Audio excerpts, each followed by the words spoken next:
15टा समष्टि गेलेनाय लोगो लोगो नोंथांमोना मिथिगौ जे जों एलायन्सआव दङना गैया। दा नंखायनो जोंनि खामानियानो इंगित होदों जे जोङो बोरैहाय जों थांखि लादों।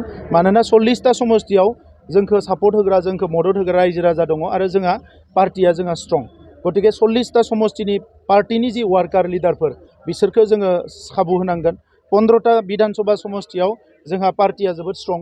दा बेवहाय जोङो बबे मोनसे समष्टिखौ सोरनो हगारना होनो हादों। दा नंखायनो नैबेयाव जोङो 15टानि 15टा गेलेनो सानदों। सोरजोंबा एलायन्स जाना जों मोनसेबा मोननै सिट लायोब्ला बाखि सिटआव मा जागोन।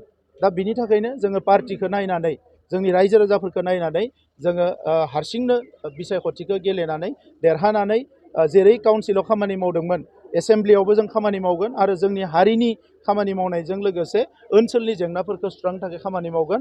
UPPLआ बड'लेण्ड काउन्सिलाव आसाम एसेमब्लियाव आरो भारतनि पार्लियामेन्टआव जोङो खामानि मावनानै जोंनि हारि बर' माहारि आरो गुबुन गुबुन हारिनि जेंनाफोरखौ फोजोबनो नाजागोन।